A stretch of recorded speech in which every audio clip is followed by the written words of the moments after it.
Questions? Play us a song. That's not a question. That's a demand. That's an order. Play us a song. Come to a gig.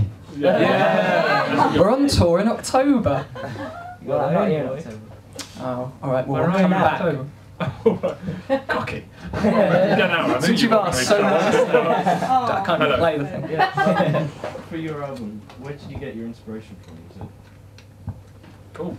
I don't know. There's kind of from lots of different areas. Lyrically, it was kind of a lot about actually the time when myself and Aaron lived in America, in Indiana, and we went over on scholarships to play football. We'd kind of blagged it. Stop me if you've heard this story. I've heard it loads. But yeah, so we were in America for a year, and we kind of Stop. Yeah, I've heard it. good. Yeah, loads. Why did you stop me earlier than that? Yeah. No, and we failed and things went wrong. We weren't playing. We were rubbish at football, and we kind of almost got sent back in a way. But we came back with our tails. So that was one of the kind of coming to terms with us as human beings and realising that you're not always going to be succeeding. You're not always going to be the best at anything at things. So there's a lot of themes on the album about coming to terms with myself as a human and us as failing adults. Musically, there's just, you're kind of inspired by everything, but Yeah. we always just one of us would write a song, and then it was basically down to the song. The best song kind of was king. The kind of inspiration when we started out, we just, because we all had kind of different musical backgrounds.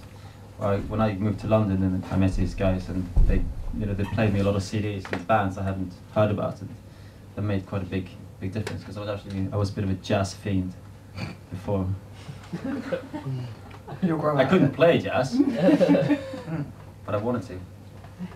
But anyways, it made a massive impact on me, just coming to London and get this massive influence of different bands I'd never heard about, and we had a kind of a quite geeky. We had like a CD sharing club, Book club, stamp. wife swapping, Yeah, and so the whole yeah, shebang. that was the best one. Yeah. Also, it's kind of, I think it's quite good. Well, it depends. Inspirationally speaking, that can't be a word. But just looking at even what you feel the industry's doing and being reactionary, I don't think is always a bad thing. Because it's that trouble, if you're jumping on a bandwagon, if you like a band that's around now, to sound like them, you'll always be one step behind. You'll never be doing as good a job as them. And it was tough. That's what I always felt took us 10 years, I think, was to find our own sound, because before we were in bands, we grew up near Reading, and so the internet wasn't around so much, so you're feeding off whatever the mainstream's thrown at you, and you're just coming up with second-hand Jamiroquai Oasis goods, and it's just nothing's sounding fresh or original, and that's really as well what the industry wants.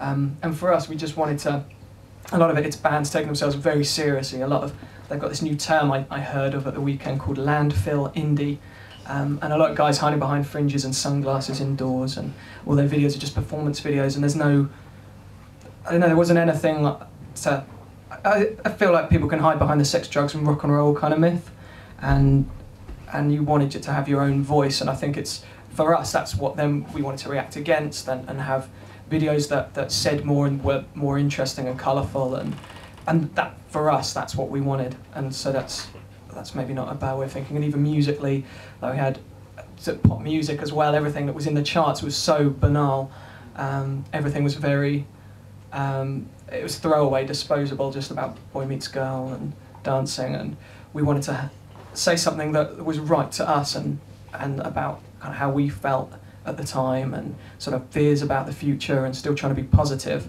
I think if you're in a band, you have to be an optimist. I think we were reacting quite a lot to, at the time, when we were, especially down here and working, bands who were around were Libertines and Transferdinand and good bands, but then all the bands that came in their backwater and played around here in East London, it was just a lot of loud guitars and a lot of swagger, and I think that's something we really reacted against. We couldn't really find ourselves. We didn't feel where we belonged in this scene, like the kind of music we were doing. We didn't feel like we belonged here. I guess that's the thing, because in summer we just did this music that wasn't too fashionable maybe at the time, but we were really lucky, because it's a lot to do with luck as well, that the kind of music we did and we were developing kind of came into fashion like 2 years after we started or something. Mm.